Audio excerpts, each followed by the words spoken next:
Balik na ako sa aking kubo, sa aming kubo. Yan. Ito ang daan namin. Ayan, sapa yan. Yan. Ito yung mga bahayan dito. Yan ang mga kapitbahay namin. Yung mga bahay na aming tiyuhin. Ito. Yan. Ang bahay dito ay paano lang. Talagang madalang yung bahay. Yun sa kabila. Sa kabila may bahay din doon. Mga kubo-kubo lang yung bahay dito sa amin. Yan. Ang tulad nyan. Yan. Tapos yung daanan namin akyatin. Yan. Ito yung daanan namin. Nakikita nyo yan. Yung mga prutas yan. Ang prutas yan. Marang. Wala pang bunga.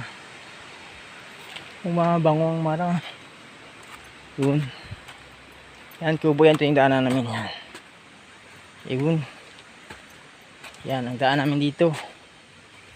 Tapos yung aming bahay naman doon banda sa taas. Kaya atin pa doon sa taas. Ang aming bahay na bahay kubo. Yan. Ito pinakadaanan ng mga kalabaw. At yung tao sa papunta naman doon sa taas.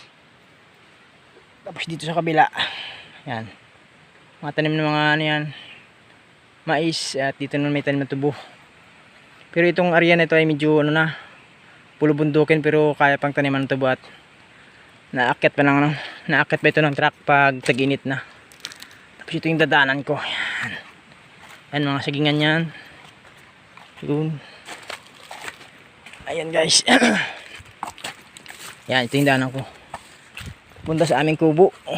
Yun. Yan. Medyo mahinga lang pag may ipan ng tubig galing sa baba, medyo akyatin tong aming area. Yan, yan o.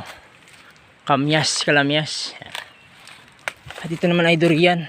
So na ito sa aming area na ito yan. Ito durian, hindi pa nagabunga yan. Nabali ito ng bagyong udit. Yan o. Nakita niyan may putol sa gitna yan dahil ng bumagyo ng udit. Dahil may tumbahan na kahoy dito. Yan. Doon marang. Wala na bunga. Naubos ng bunga yan. Nakita niyo yan. Tapos ito naman lansunis. Namatay naman siya dahil siya ito. Yung ngayong El Nino yan. Nabumunga na yan. Marami ng bunga sana yan. Kayo namatay siya sa El Nino. Ngayong tag-init na ito. Tapos ito maraming namamatay ng mga puno ng prutas dito. Tapos papakita ko sa baba kung ano ka taas na kinakyat dyan. Doon pa ako kumukuha ng tubig sa ilalim sa baba. Yan, medyo mataas yung aming area dito yon. Ayan.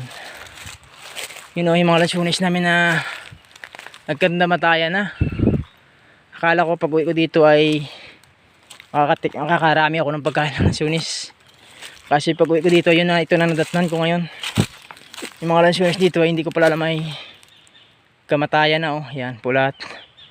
Pero may natira-tira pa naman na pakunti na isa.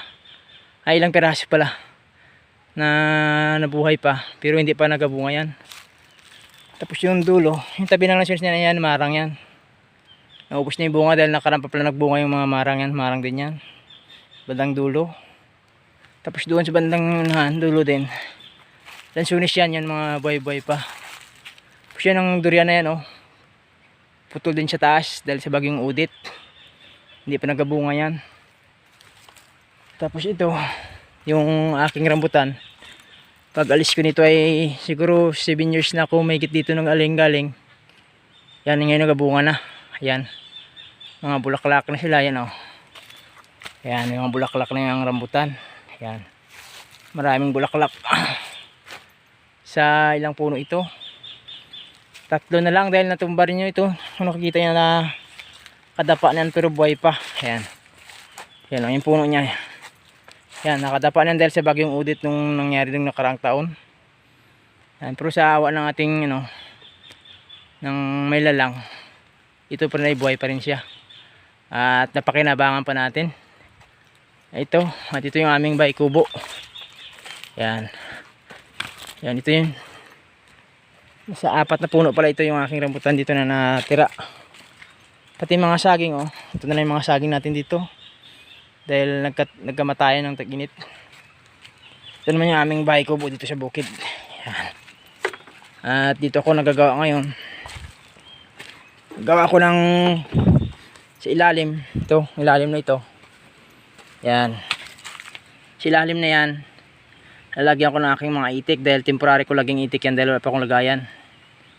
At ang aking itik dadaling ko dito para kahit pa paano ay may pagkakitaan tayo kahit barya-barya lang. Kakalibre tayo ng itlog na pangulam-ulam sa araw-araw. Yan, ito.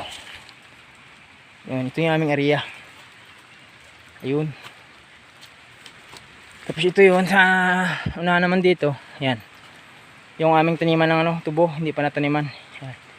Hanggang dulo yan Yan, ito yung aming tanimang tubo, hindi pa hindi pa napagtaniman.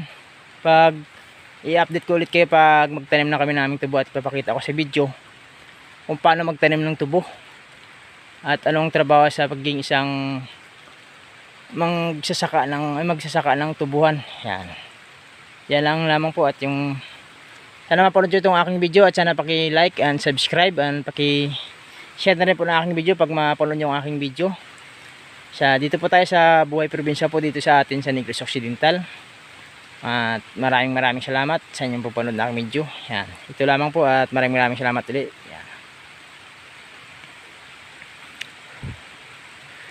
Yan.